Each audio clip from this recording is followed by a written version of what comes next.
From JA to UK to LA and everywhere else now, this is a podcast strictly influenced by Jamaican music, brought to you by Eric Kohler and Junor Francis. Well, if you're driving in your car or you're sitting home alone, the Junior entertain you on his microphone with the history of LA Ska.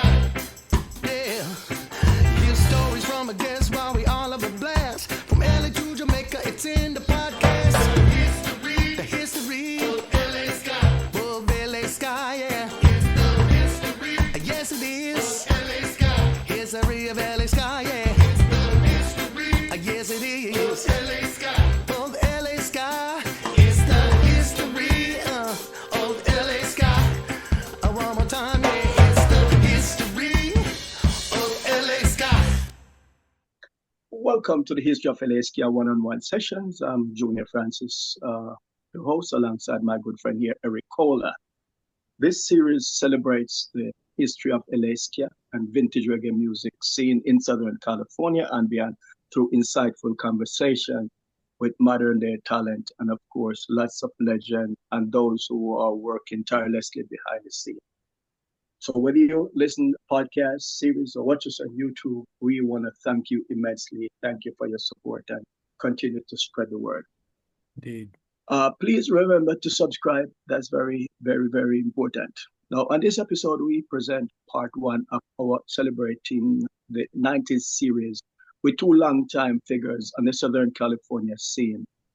We have a singer, songwriter, musician, Malik, the Freq, more if I can call him that without getting killed. But since we are away, I can call him the Freq more. Singer, songwriter. He's been in multiple bands over the years. And last but not least, musician, scooter enthusiast, Michael Mercado, get me the last name, of Liquidator and the Imperials, among other bands. Your last name again, Mike? Mercado. Mercado. Yes. Yeah. Michael, welcome. Yeah. Malik, just a few of the bands that you have either been in or are currently in. Mobtown, who we just saw you perform with just this past weekend, and Ocean 11, who many times over the years, and of course the Lions, Irie Beats, and it goes on and on. So Malik, Michael, welcome. Junior, thank you for that intro. Yeah, looking forward. So before we start, since you, Eric, Malik, and Michael were there, yes, I want to point out to our audience here in Southern California and around the world that those who have written the obituary of Ska in Southern California are dead wrong. Ska and traditional and other forms, there are so many other forms, are dead wrong. Ska is alive. We had two very successful shows in Orange County this past Saturday, Ska Mania. And Eric, what's the name of the other event? The other one was down. Sorry to put you on the spotlight. No. I think it was called the Ska Smackdown at the Garden Amphitheater in Garden Grove, and that was more on the ska punk side of things. But you're right, Junior. I mean, it was so yes, huge weekend. Yeah. Huge weekend. You're right. The obituary writers, they need to go find something else to do. Yes, Indeed. Both Michael and Malik, they were there, and Eric, thanks for your support, your hard work. Absolutely. And just to be specific, what we were talking about is this Mr. Simmerup, Roy Ellis, backed by the Aggrolites, Mobtown, Betty 45, and some truly boss DJs. But so our goal for this series, and this is part one, as we mentioned, is to get a better sense of what Southern California scene was like during what is often considered like the heyday, right, of the 1990s, and why it's so unique. This first episode, we're going to primarily focus on the more underground, traditional side of things of ska, rocksteady, and vintage reggae. And we do want to hear your backstories, Malik and Michael, some of the bands, what you remember about the scene. We have some questions here, and then obviously want to take it to modern day as well. So why don't we get started, Junior? Yeah. So question for each of our guests. Your baptism into ska, rocksteady reggae, Michael and Malik. Yes. Go ahead. Yes, sir. Your baptism. How did that come about? For me, back in about 85, 84, went to I was a little Orange County surfer boy, you know, and a friend of mine, he's like, I'm going to this barbecue. Do you want to go? And I was like, yeah, I'll check it out. So the guy that was hosting the party, something I've never seen before. He had a pork pie on, some desert boots, and he was, jamming some Untouchables. He's playing some Bob Marley reggae greats. Those are the two I could remember that stuck out, And I just saw his energy and his clothing, and I just gravitated towards it instantly. Almost the next day, it was just like, I need to know more about this scene. And, that's how it started for me. Just started learning about it, Right, right. So where did you go from there? Did you go to Hollywood to shop, buy CD, cassette, records, outfit? There was I think there was a record store in Downey. Middle Earth Records. I used to go there a lot,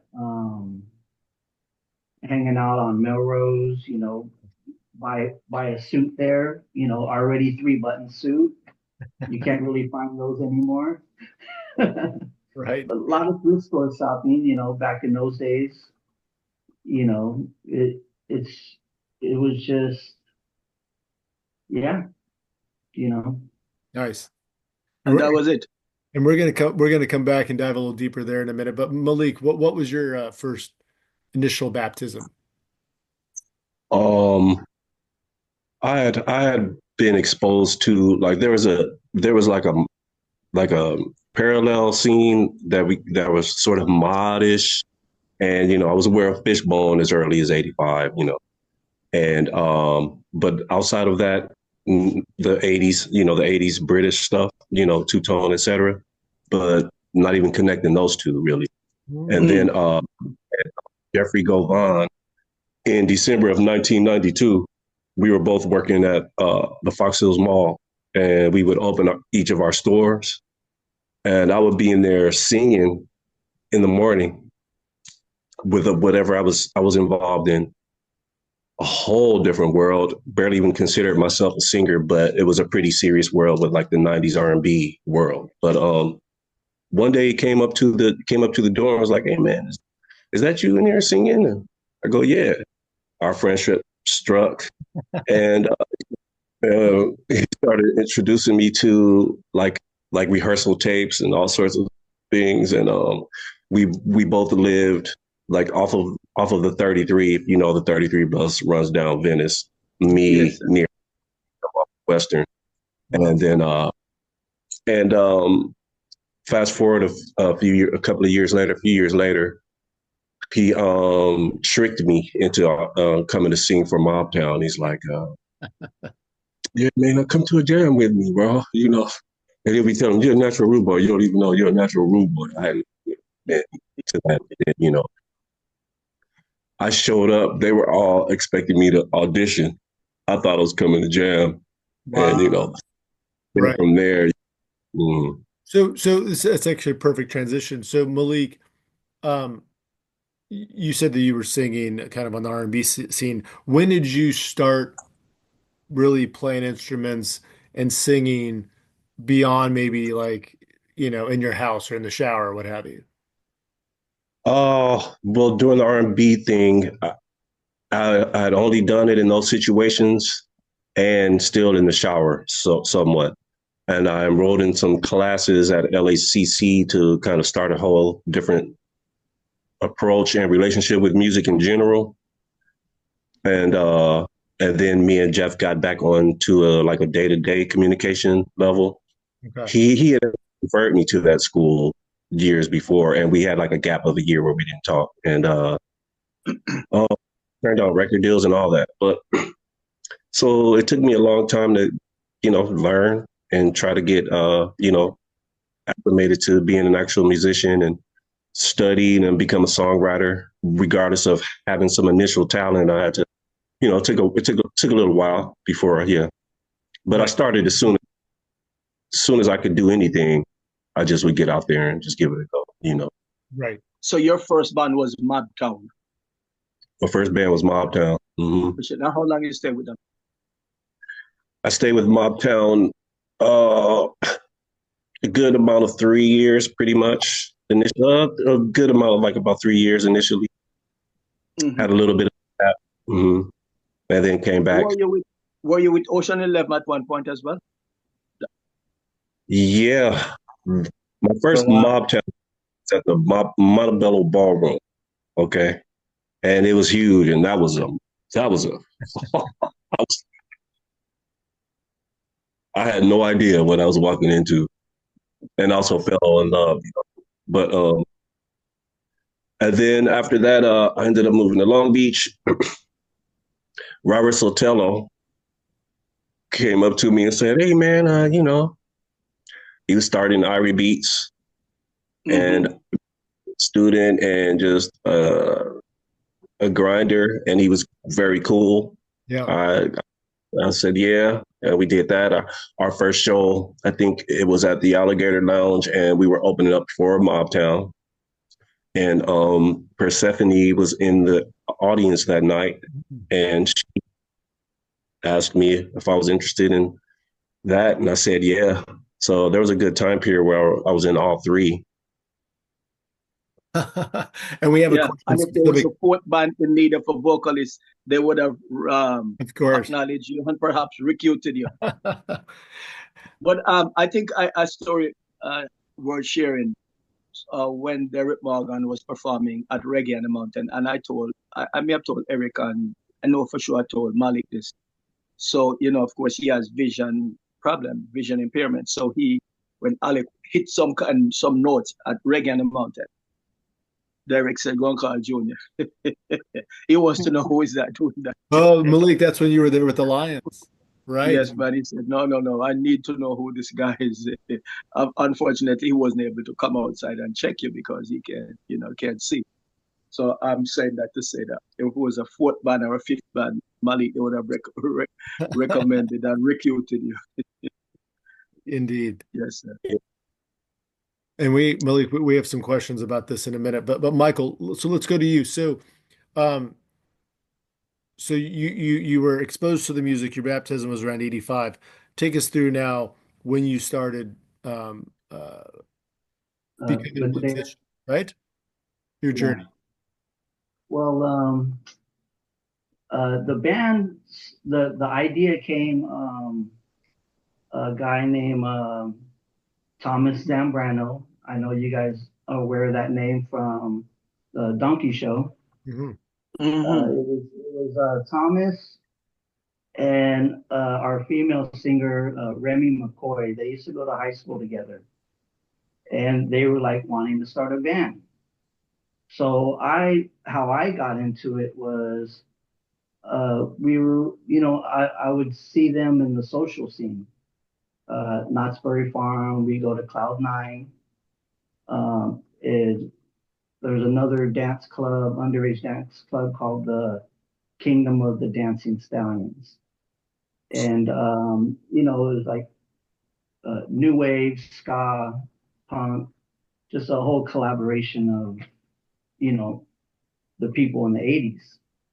So we would just hang out in the same circle. It was us. People from No Doubt were there before No Doubt even got started.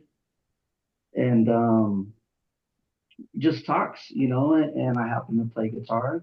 Mm-hmm. And I kind of got in before it was even an audition.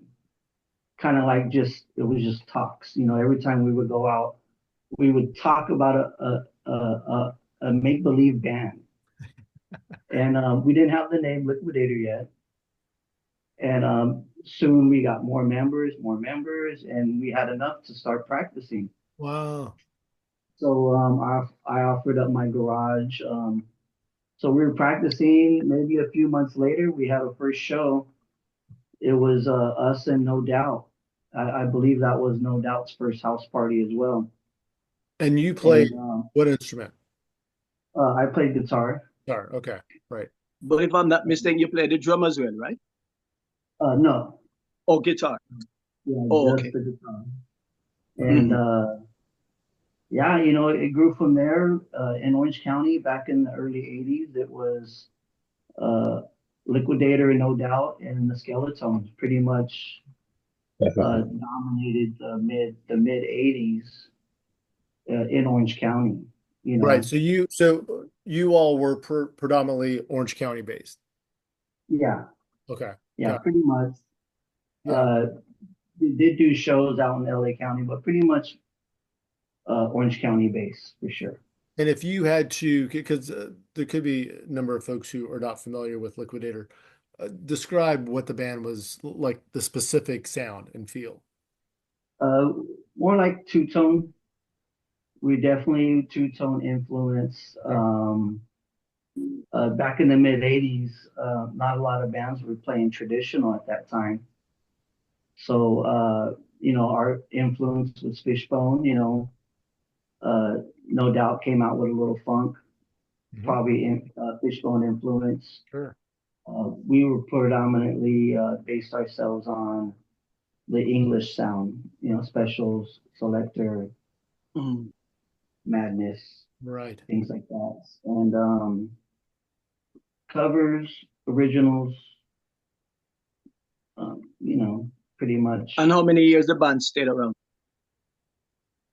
We reformed twice. First one was we started in '85 to maybe like lasted 2.5, 3 years, and then reformed back in the late '80s, and then probably went to '90, '91, and then that was it. Everyone pretty much. So that's Liquidator. That's Liquidator. Right. Then Imperial. No. Were you involved with the second band? Yeah, I played in a band called The Mob. Right. And that was with T-Bone Willie. Right. Elise Rogers was the singer. You know, before she went to Cal Berkeley, Okay. and then went up with Dance Hall Crashers, of course. Right. And Willie before They took off big, right? Right. And then T-Bone before St. Ferris. Right. Yeah. So you know, I went around, and in the '90s, I auditioned for the Dynamics. Oh wow.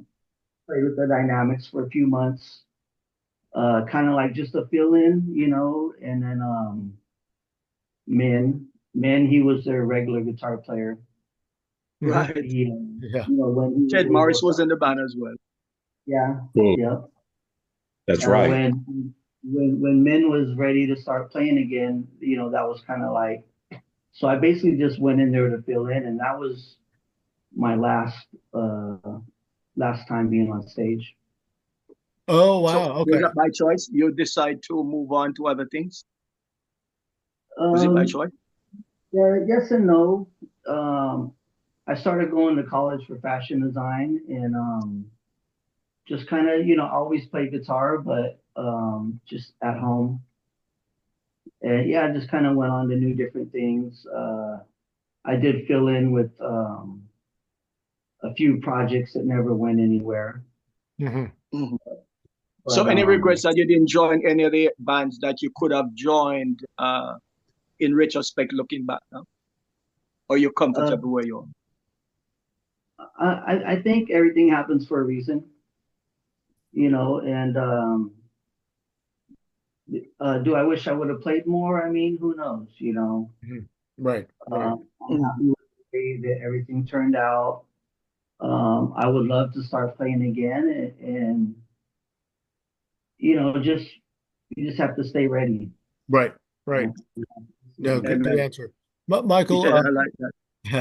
Michael, there was also a band in Northern California called, is it the Liquidators? Yeah, with the Liquidators, yeah. So, funny story, when we first started out, we were the Liquidators as well. Okay. And So we found out, back in those days, it wasn't the internet. You couldn't just, people post on social media. You couldn't just know that there's another band out there sharing your same name. So, but we did find out.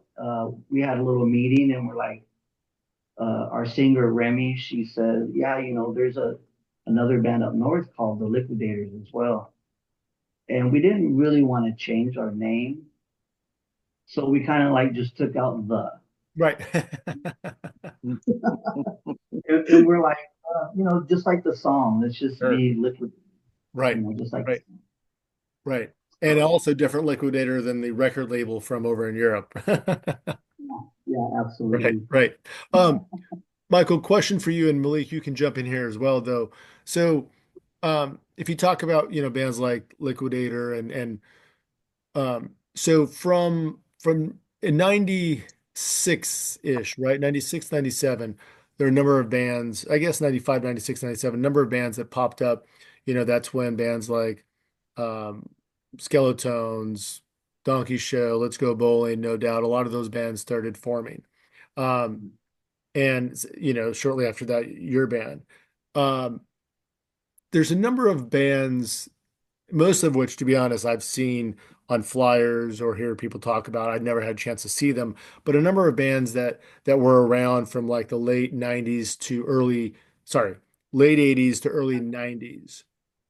That might have just been around for a few years. Can you talk about any of those or share any names or bands that you played with or that you saw that you feel that people definitely should know about? Because a lot of the bands that we're going to talk about moving forward here, are from, I would say, probably, the time that Mobtown was formed and onward, right?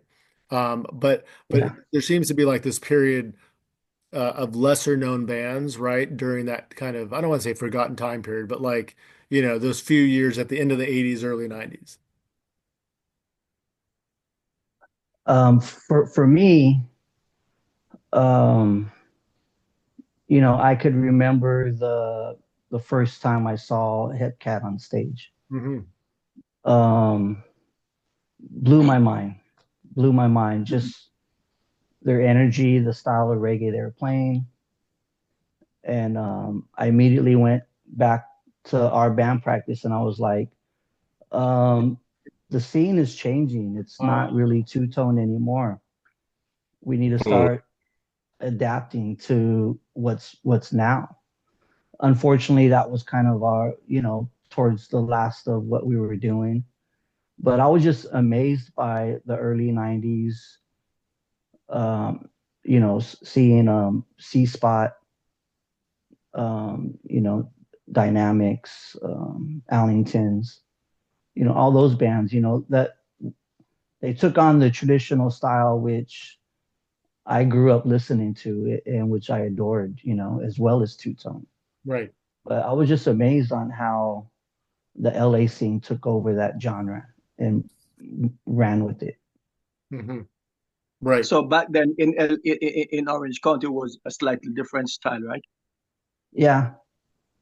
Orange County was more, I mean, we all had the same influences, Untouchables, Fishbone. But I think the mid-80s more, huh? I said, yeah, and Jamaica, obviously, blah, blah, blah. Right. Yeah. The influence. Yeah. Right. But, I think in the 80s was more two-tone, kind of like they had their own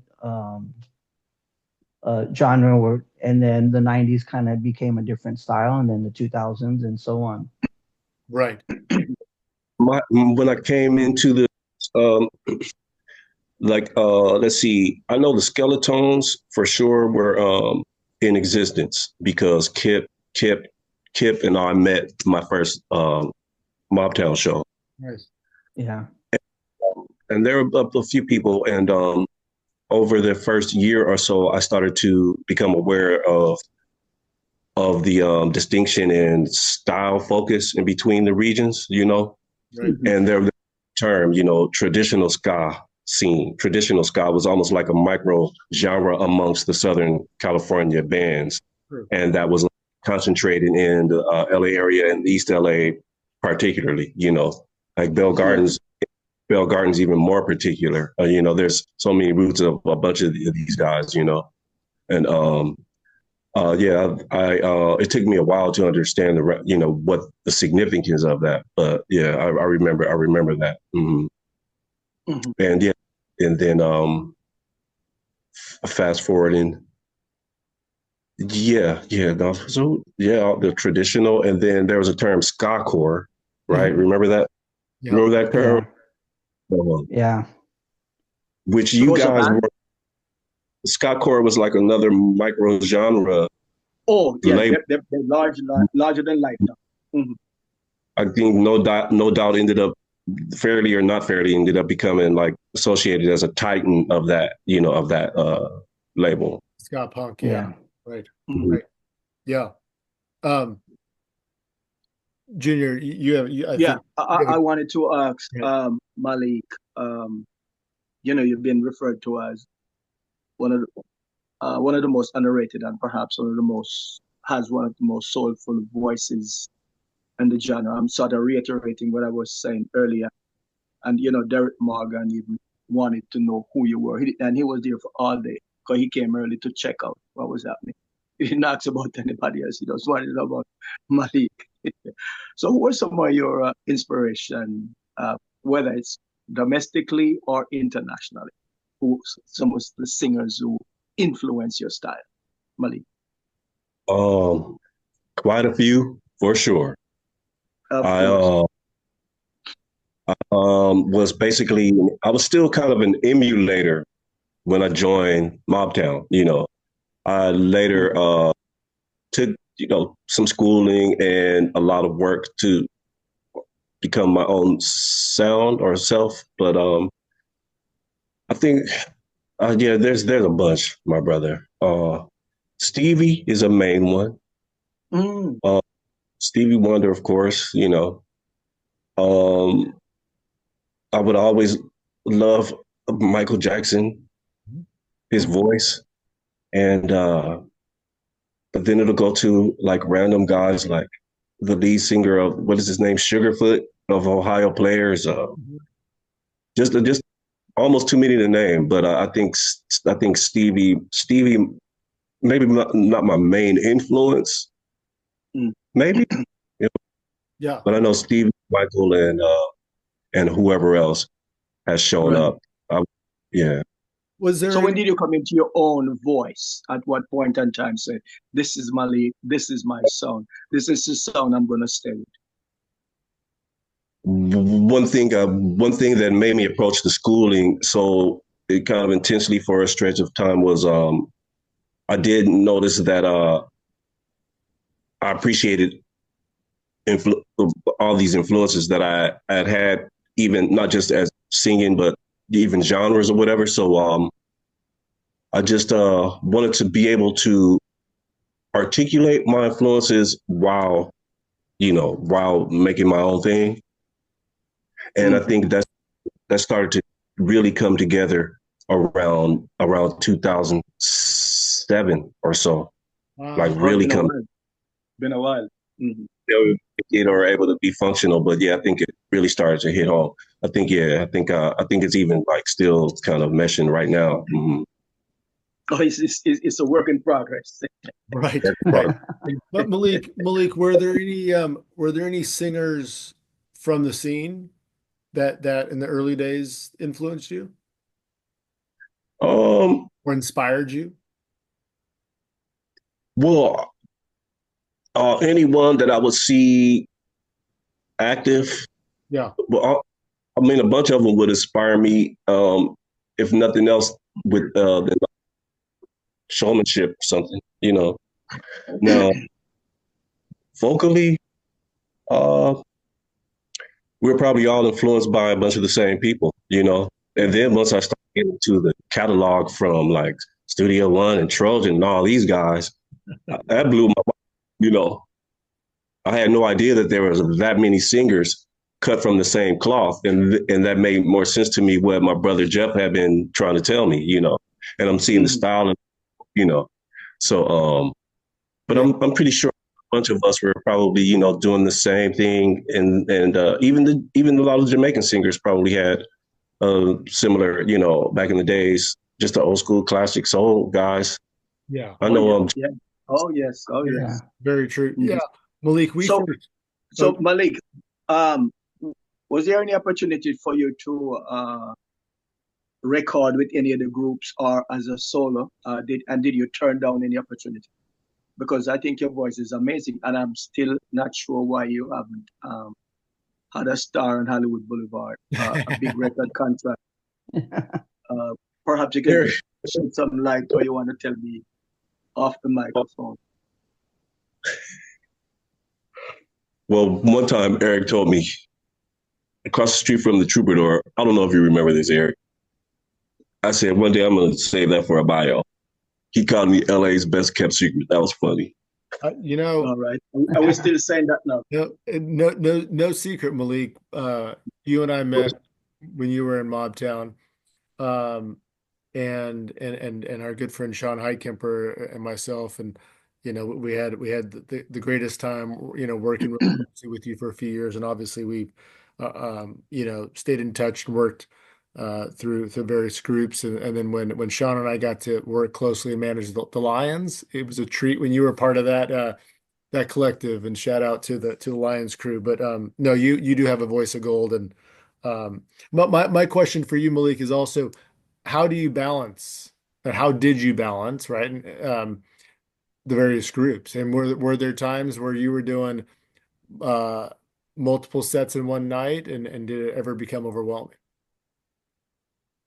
Well, I know that's maybe a 3-part question. Be in the opener, the middle, and the closer, for sure. You have. There are both nights. And overwhelming? No. I was a late starter, late bloomer.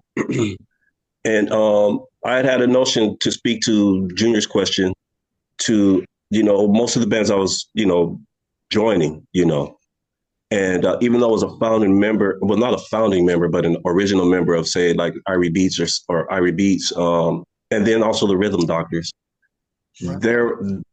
everyone way more into the music already, and it took me a while to feel comfortable to bring. I mean, I would write over rhythms, which was great, but I eventually was able to feel comfortable somewhat composing and honoring all of my reggae influences, and not just adding a skank to something. I really didn't like.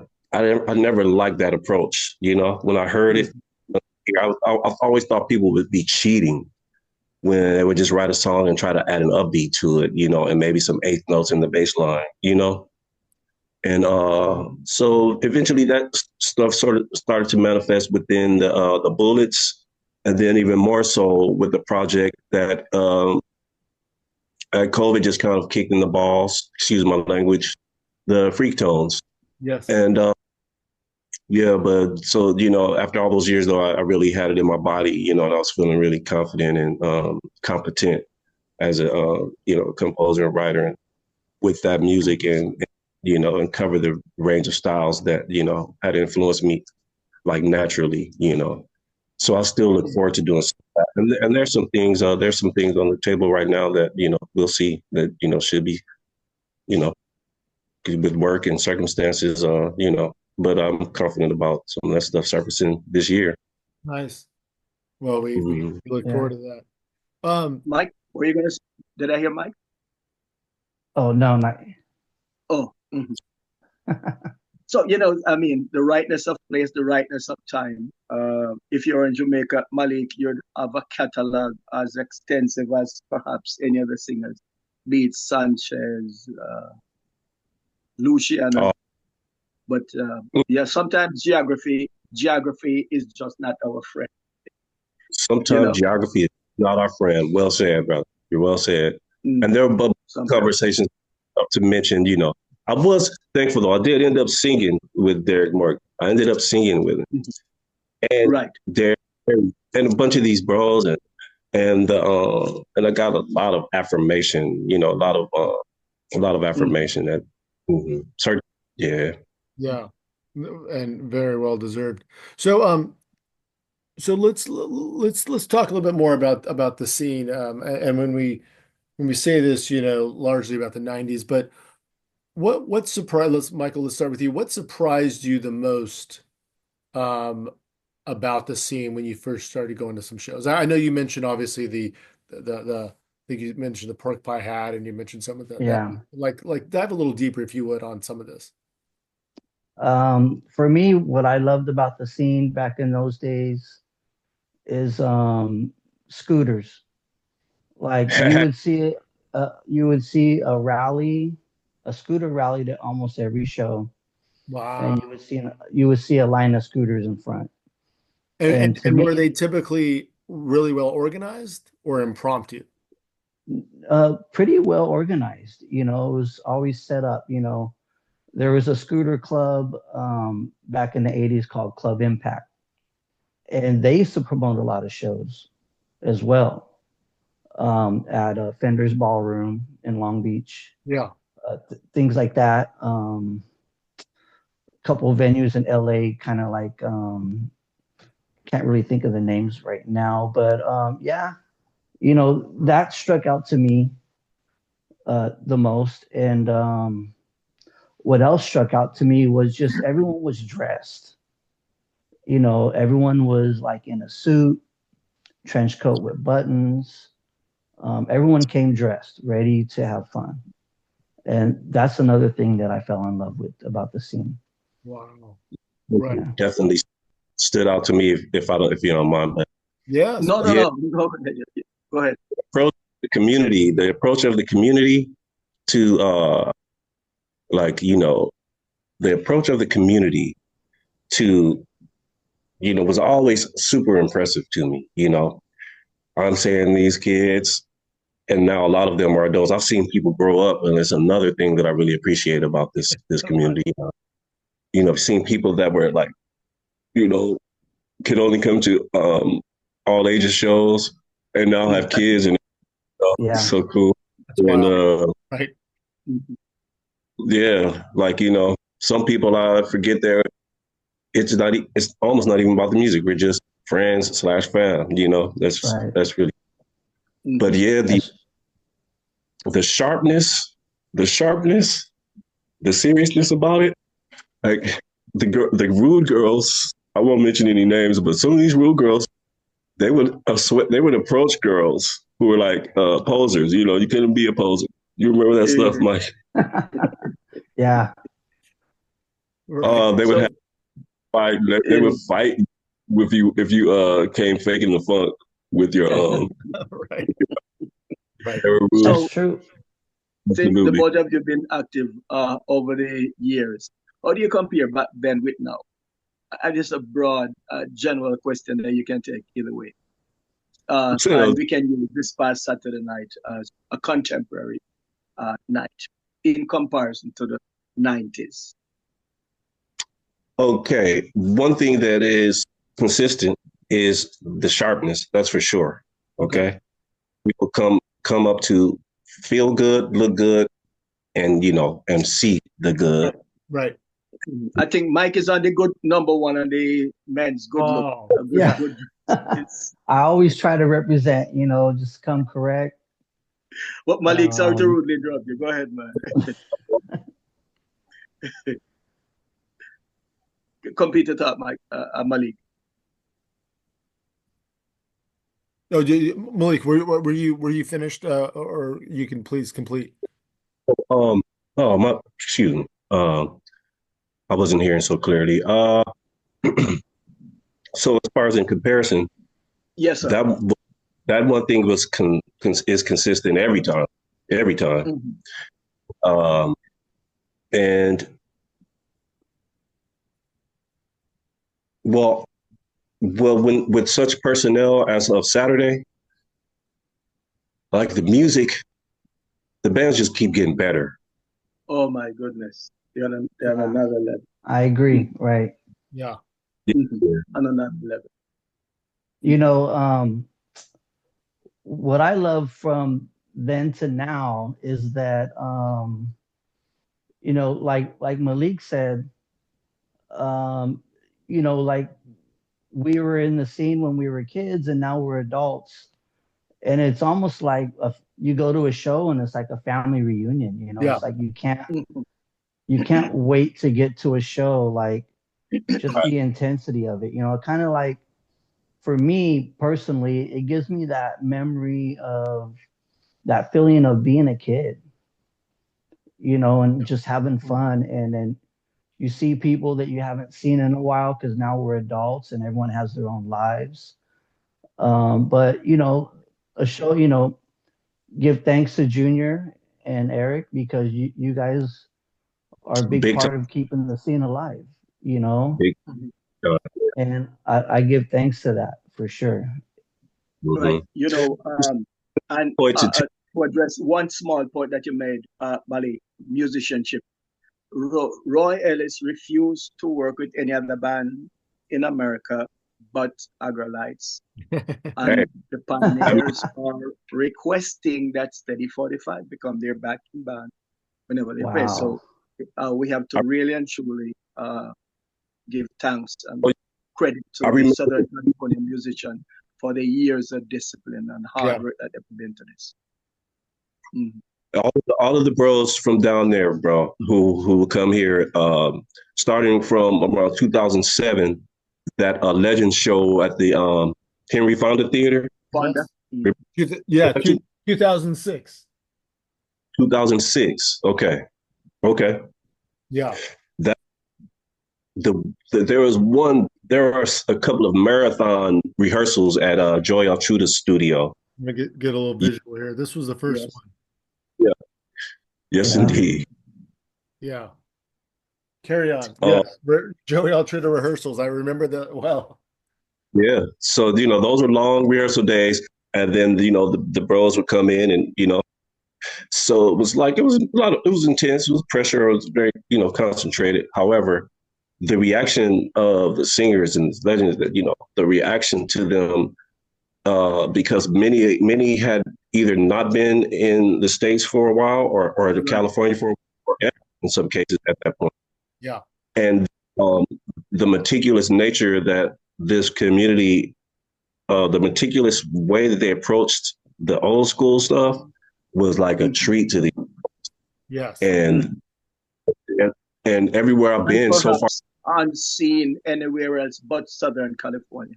The musicians here really and truly pay detail to the way those songs were laid at Treasure Isle, Studio One, and Joe Gibbs Studio during the Rocksteady and early reggae era. Chill bump right now. Yeah. Malik, was that your first time singing backup with the Legends? Yes. Okay. Wow. And you did a couple at least that night. The Dennis Al Capone set was like, whew. I have that on DVD here. I need to convert to digital and put some online. Yeah, that was. So I got better as a musician. Period. With Dennis Al Capone, just as a, like, you know, I analyzed it later. You know, his songs were structured in that early sampling. You know, he was singing over the hits, thing. You know, very artist. You know, so when the songs that are playing, the bands had the rhythms, but I needed to not be Malik. I needed to be those records. So I was doing. I was doing. Came to Cherry O Baby, and he was like, he ready to talk to me. He told Persephone to talk to me. And I told her, you tell him. Told him, you know, straight up.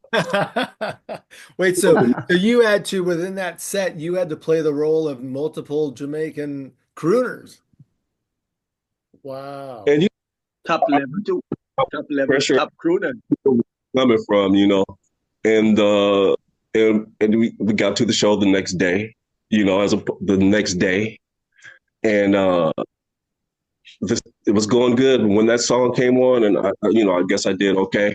He turned and looked at me again. It was like my uncle. It was like my uncle, getting passed about things. It was fun. That was a real highlight. Yeah, that was a highlight. I bet. Yeah, I bet. Yeah. So Malik, you mentioned Irie Beats. So I could be wrong, but so first of all, you were in Irie Beats prior to Rhythm Doctors, correct? Yes. So, I mean, if you think about Irie Beats, so they were one of the first reggae to go right to come out of the traditional ska scene, and right. Yeah, still like it. Yeah, like it was like way Trojan style to really kind of that vein, sort of. Yeah, the first to emphasize that. Yep. But I would say definitely helped influence some of the other later years expanders, obviously Arise Roots, but also some of the skinhead reggae groups that came out of the scene too. Well, yeah, absolutely. Roger used to come to our rehearsals all the time. I also have like lifelong friendships from there. We would practice. We would practice at Tomas Ochoa's garage, and then later we would be at Noe and Efren's. Efren and Noe are brothers, the Santanas. Yes. And we recorded that whole Bullets album at there, but and Bullets also Roger, right? Roger Rivas. Roger used to come by with a keyboard with notes on, like with no tape on, like in 97, 6, 7 or whatever. And he was dead serious way back then, dead serious. And no. Look at him now, sir. He's really they jacking me too. I think his favorite is Winston Wright. Yeah, he's really and truly on a different level, another level. Yes. I mean, he's really extremely. And Roger makes it look so easy. There's a better reggae really anywhere. And I think he started out with some other instrument, not exactly sure what. Later on, he picked up correct the keys. Yeah, I think he started with some sort of brass instrument, if I'm not mistaken. Yeah, he may have made the trombone. Right, something like that. But oh wow. So talk about and this is for both of you.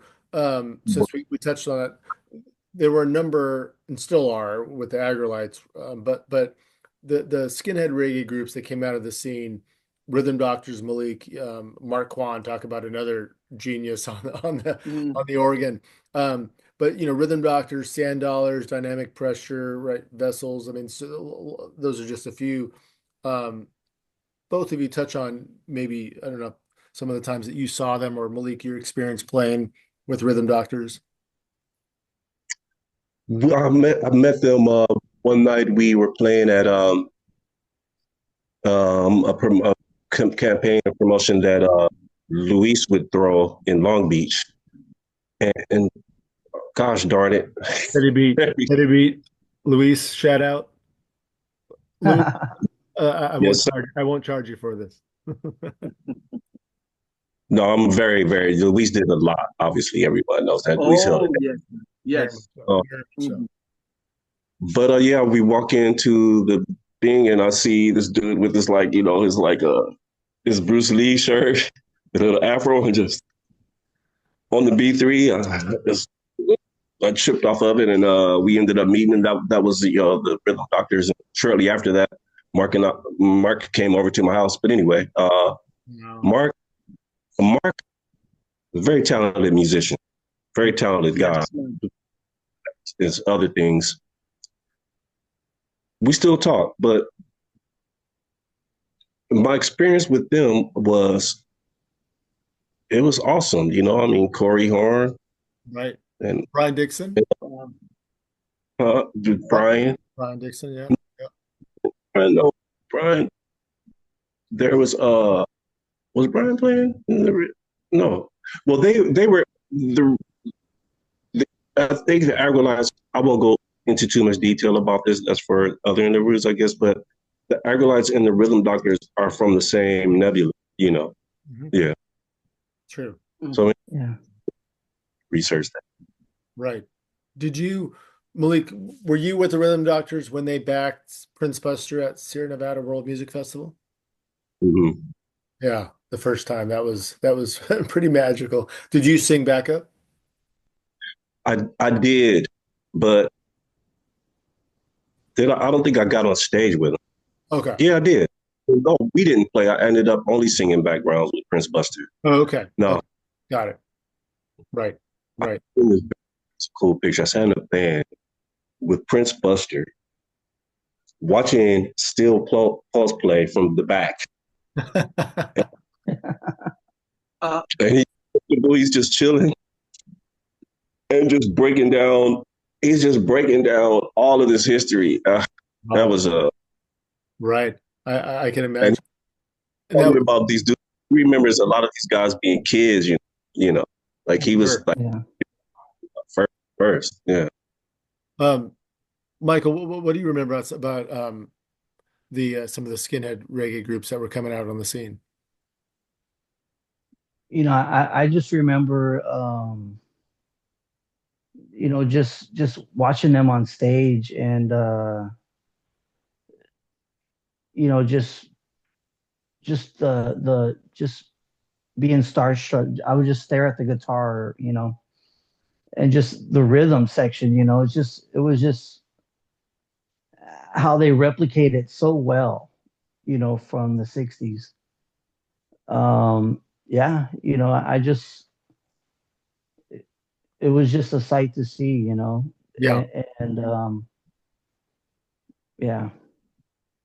So the Malik, before I roll into a question, go ahead. Speaking to that same point, not to jump on too, but speaking to again to just like the type of amps, you know, all of the details, man. All of the, you know, it's you know, it can teach you a lot about that level of seriousness, regardless of what genre, you know, you might be interested in, you know. But I just always appreciated all that. Yeah. Right. I agree. Question for you both. Which promoters or venues had the most impact during the 90s on into 2000? You know, to me, what sticks out, Marv Yes, Mac, Marv Mac, Soulside Productions. Soulside Productions, Trojan Lounge. You know, he did a lot to keep the scene alive, you know. Indeed. Yeah. Mm-hmm. Right. You could actually call him Mr. Consistency during that era. Even up to present. Right. Mm-hmm. Sometimes he has 3 or 4 events going on simultaneously. Right. Yeah. And I know we touched on this, but obviously Steady Beat, and before Steady Beat was Blackpool, but Malik. Mike said, Luis and Tazy. Right, Tazy Phillips, Scott Parade for sure. Yeah. Oh yeah, right. That's right. Yeah. And Tazy, and like you said, Marv. Yep. Right. Right. So Mike, when did you become a part of the LA scene? Because I don't remember seeing you as long as I've seen Malik. Yeah, I had moved up north to Sacramento. Oh, I was there off and on. I was there off and on for about 20 years. That was the time I started growing my dreadlocks. Okay. So I have my locks. Yeah, I have my locks for almost 20 years, you know. Right. When you were you were in Liquidator, did you have dreads? No. This was after. I mean, always, you know, when Rankin Rogers started growing his little tips, I tried as well, but no, not until like I became an adult, you know, I started growing them, and then I came back, moved back down here. I would say in the 2000s, and a friend of mine introduced me to Adrian Villalobos, and started kind of like we just had like the same energy. And started like hanging out with him and Alita. We would be going to shows, and at that point, I kind of like, I wouldn't necessarily say I got back into the scene because, in a sense, I never left. It's always in my heart. Of course. Even though I had dreads or I looked a little different, the music was always there. Just certain people reactivate it from time to time. Right. But since you came back to LA, you have missed a concert. No. Yeah, absolutely. I know you have a substantially deep pocket. Yeah. But man, you're at every concert. Oh man, Congratulations, man, and thanks for your support. Yeah, devout for sure. Yes. When it comes to ska music, it's hard to explain, because it kind of it captures your soul. And it just kind of like when I hear a Bob Marley tune, it kind of like it makes you a certain way, and that's how I feel about ska music of any genre. It's just kind of like, well, more or less traditional now, still love my two-tone. I will never give it up. But yeah, it lost my train of thought. So yeah. No, that I love that. Yeah. Oh yeah. Well, to those who know and feel the music, ska, rocksteady, reggae, there's no explanation. You can't explain it. Yeah. You either get it or you don't. Very true. Right. That's true. Yeah. It can be explained. And you get exposed to it enough, it's inevitable. You will get it. Right. Yeah. True. Yes. The 2000s from 2003 maybe until I can't remember 08 or so, but obviously Chris Murray and the Blue Beat Lounge was extremely key helping. And the Blue Beat, that's yeah. Other than the late Jason Lawless and a lot of the shows that he would do by Jason was also big on the scene. Junior, we can't forget about Sky Mania and some of the legends, right? But yes, of course. They started coming, and Sire, remember Monty and Stranger Cole.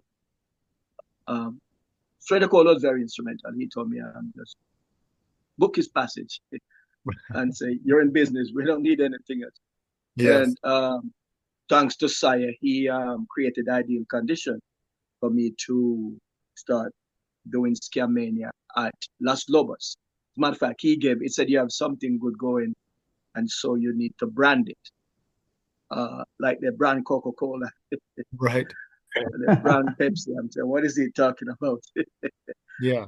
Yeah, so he gave the name Ska Mania. And practically all the legends have passed through from Jamaica with a few from England. Indeed. Yeah.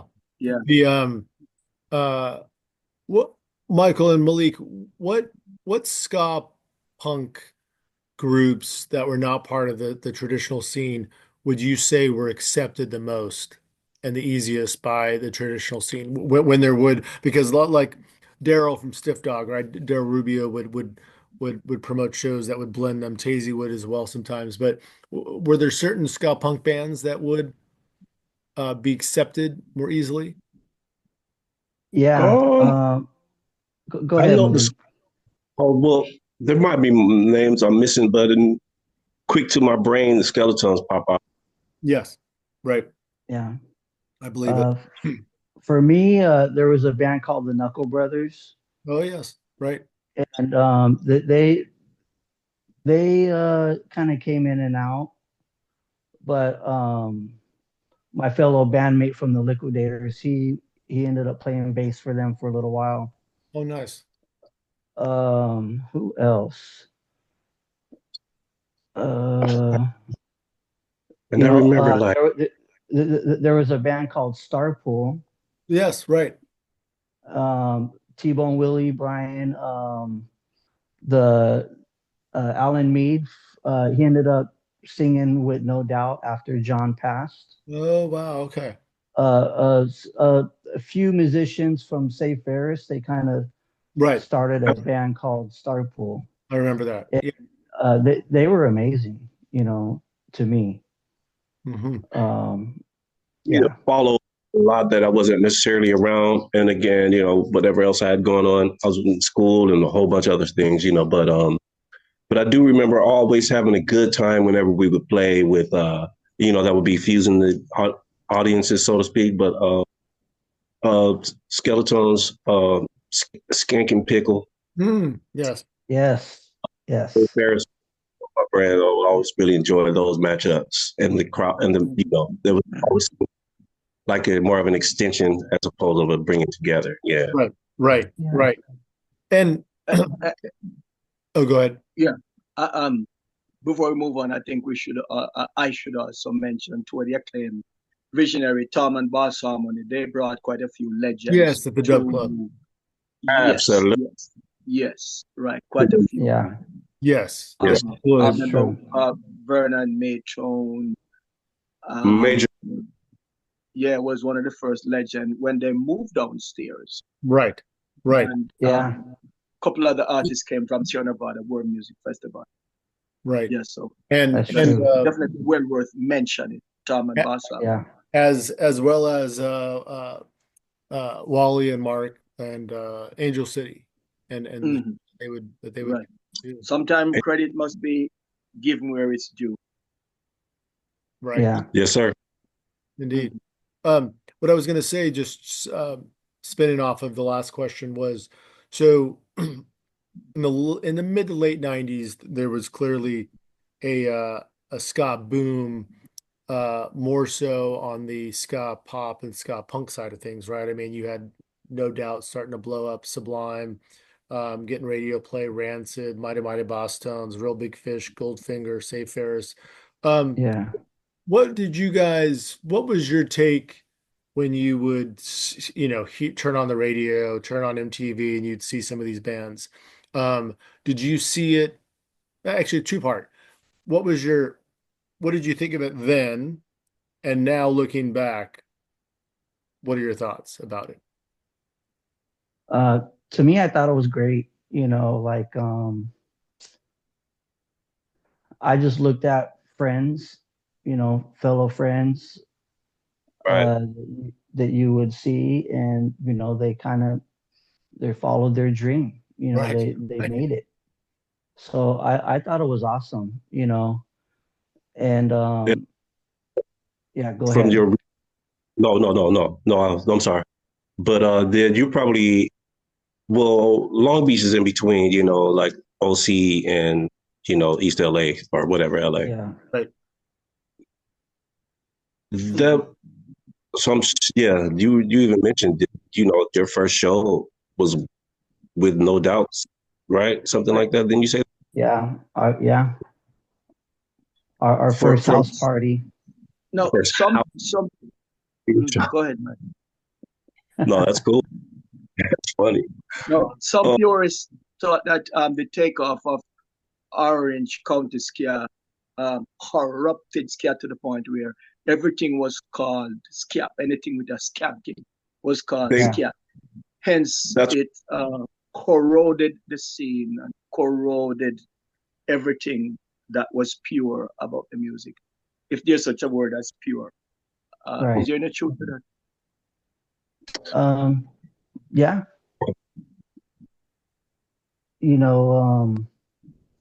I think, in the 80s in Orange County, it was a lot of two-tone, and that, the rhythm it's upbeat, pretty, it's just straight upbeat. And yeah,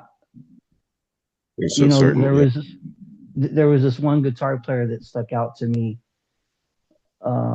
I just loved his style, and his name was Jaros. He was the first guitar player for No Doubt. And I think he lasted on the first album. I'm not sure, but he's in a couple documentaries.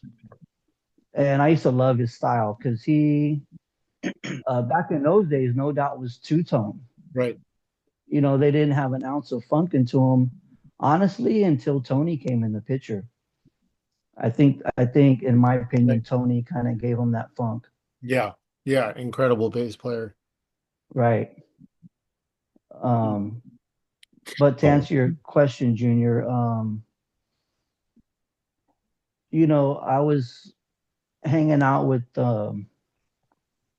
Wally and Robert, and we were just chatting it up, talking about music. And they told me, they're like, if it wasn't for you guys in the 80s, there wouldn't have been us in the 90s. Yeah. So it's kind of like, to add to what you said, Junior, like, yeah, it was the ska rhythm was such an impact that it would influence the next generation, and then the next generation would influence the next generation. Mm-hmm. And I'm just particularly pleased with the traditionalists in Los Angeles, musicians, because if it wasn't for them, then we couldn't bring legends here, because they would not be capable and competent enough to back them. That's just my opinion. That they wouldn't, because they would be playing something totally different from what the legends want to hear. So I remember in a conversation with Ethiopians, that was after the founder, and they said, Junior called from you means a show in California, and I don't have to worry about musicians. And once Derek Morgan came and Pat Kelly, the word spread. LA musicians are the best. You don't have to worry. Right. So again, give credit to the LA traditionalists. Yeah. Yes, sir. The numbers are dwindling. Many, moving on, becoming ancestors, but really and truly want to thank the purists. If there again is such a word as purists. I feel a resurgence. And I did want to say that during the height of the 90s, quote unquote, ska core boom, those bands were always like some of those bands would come to traditional shows. Like, you might find one of them at a Ocean 11 show or something, Yeah, and it wasn't due to them doing anything except for, like Mike said, making it, and doing what they were doing. But that was always cool and interesting, and the masses weren't educated, but I don't think any of those bands, I thought they all just considered themselves ska lovers in general. Yeah, ska, rocksteady. Right. Yeah. Right. Yes. Yes.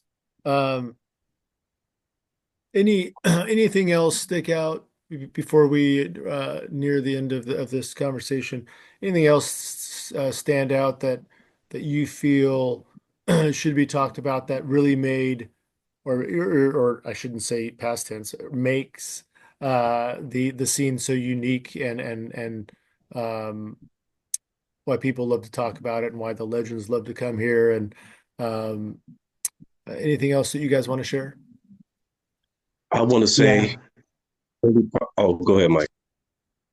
I was just going to give a shout out to Greg Lee and Headcat.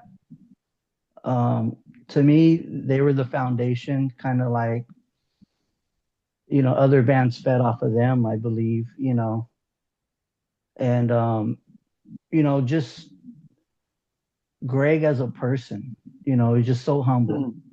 He didn't really believe that he was who he was. I remember one time we were at Alex's bar. It was probably like 10 or so years ago when I first met Greg personally. Just seeing him on stage, but personally. And a friend of ours introduced, and she's like, yeah, this is Mike from Liquidator. And Greg's like, yeah, I know who you are. And to be like, and I kind of took a step back. I'm like, but you're Greg Lee, and I love that about him because he didn't really, yeah, he was an innovator, but he didn't, he was humble about it. Yes. Wasn't stuck up about it. He was real. Right. And I respect that. Probably one of the most indomitable and incredible musician I've come across here in Southern California. Yes. Driven by humility and driven by gentility. Yeah. And so many stories that can be told about him. I know. Yeah. Well, I do want to talk about Malik. You took part in the Dance With Me tribute to Greg Lee posters right here. Yes. And you got to sing with Ocean 11. You did an incredible version of, if I'm not mistaken, These Arms of Mine by one of my favorites, right? Otis Redding. But talk about what it meant to you to be part of that night, and if you want to say any words about Greg and Hepcat.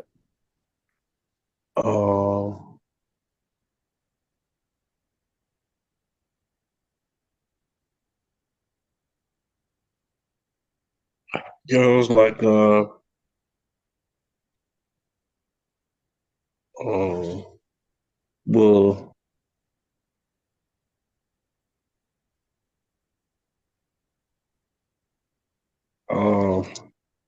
You got this.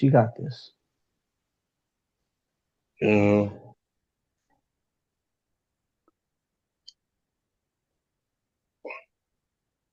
Malik, while you take a deep breath, by the time this is going to air, obviously in the coming days, but do want to encourage fans who either didn't make it out to the event at the El Rey last October or might have made it and want to come out again. Joe Navis from Steady 45s filmed the Dance With Me tribute to Greg Lee event, and there will be highlights from that night performance being shown at the Grammy Museum on Wednesday, February 12th here in Los Angeles. And there will be, just following the screening of that concert, footage. Some of Greg's family and friends and bandmates are going to say a few words. So there are tickets available for that event at the Grammy they're Museum, moving. February 12th. The tickets are moving swiftly, faster than we had anticipated. So I'm encouraging fans and friends to get your tickets ASAP. Yes, and Junior's going to be hosting that one. But Malik, sorry, I didn't mean to put you on the spot there about. No, it's okay. Just, I mean, it was very, I don't know what to say. Mm-hmm. But that song choice, These Arms of Mine by Otis Redding, it came from out of the sky, out of the blue. Because Eric Otis is my favorite singer, but why would you pick that? That made my night. That's among cool. other highlights, Otis, done by Malik. It was Show a flawless performance. A flawless song. That was such a great day. Mm-hmm. Just all around, you just felt the love in the audience and on the stage.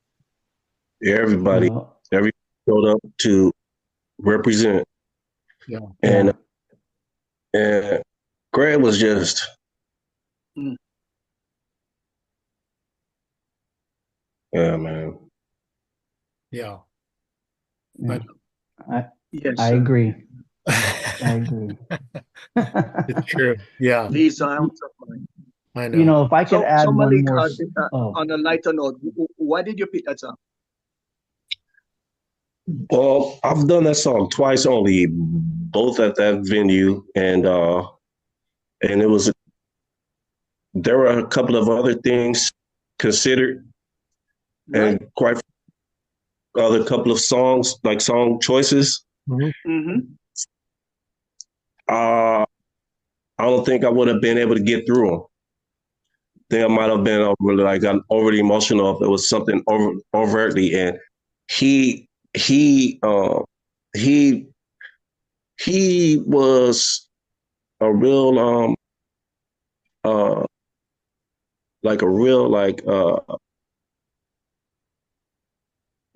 our relationship helped me out a lot in a lot of ways. And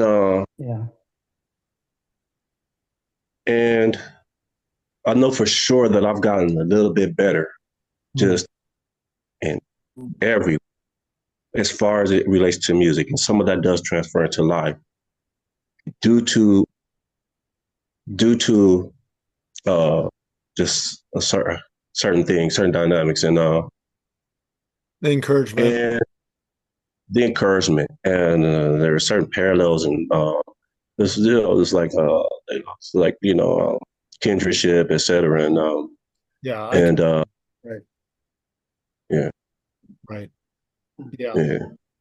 Well, I think we're nearing our destination now. So what's in store for 2025, considering that this is the first month of 2025? Each one of you could give your own take. Of course, you can't predict the future, but you could start with now. You bros are moving. Shout out to Mr. Francis and Mr. Kohler. Yes. And just how the community is moving, and what I know to be in motion. I just think we'll all have more time to enjoy each other and share more and bring more people into the fold. Indeed. And so Malik, any recording sessions for you? There are a couple of labels now in Los Angeles. Well, yeah, and the reggae ones. Working with any of them in any capacity? Yes, they're too, I don't want to. And I'm not saying this, that you should work with them, and I'm just asking. Oh, to say it again, not to work with who? If you're working with any of the labels in Los Angeles, or are you planning to go to Jamaica to put your voice and some recording down there? Well, we can. I've been asking you this question for 20 years. Let's get it done. I had an invite from somebody recently, but we'll see. But out of our own community and things with motion, a couple of projects, I'll be glad to report on sooner than later. I love that. Yeah, I just before I also want to speak too soon. But yes. No, understood. You don't want to jinx anything. Junior, right? Yeah. Plan a trip to Jamaica, and Malik can curl up in your suitcase. Yeah. No, he can stay at Courtney's place at right. King's. Yes. Right. Yeah. Yes. To mention, Susan said where she's staying, there's a recording studio walking distance. So Kingston has more recording studios than any other of course. geographical landscape per capita. Right. Michael. Yeah. I just want. Oh, go ahead. Well, no, you touch on that. Then I have a question for you. Oh yeah, no, I just wanted to close with to give a shout out to you, Eric, and Junior. You guys also keep the scene alive, and I just want to give thanks to that and appreciate what you guys are doing on this show as well. This is another avenue of keeping the scene alive, so I appreciate you guys for that. As far as me, 2025, I mean, there's talks of Liquidator going back and doing some recording, so wow. I'm looking forward to that. Nice. So what's the hold up? Yeah. What Bob Marley there's said? Babylon doesn't rest, so he takes no day off.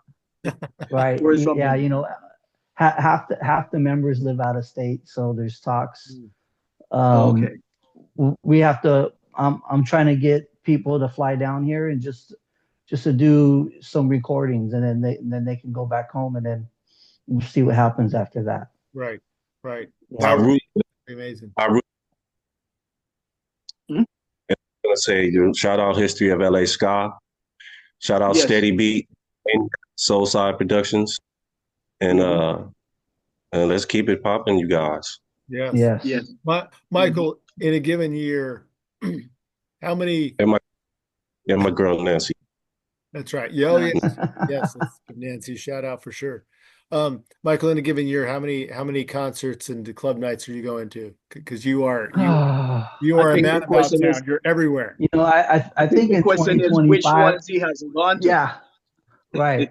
I think in 2025, I'm gonna have to kind of be more selective on this one, because usually it's once a month, or you know, I guess another thing is that's what I love about the scene. You have so many options. Right.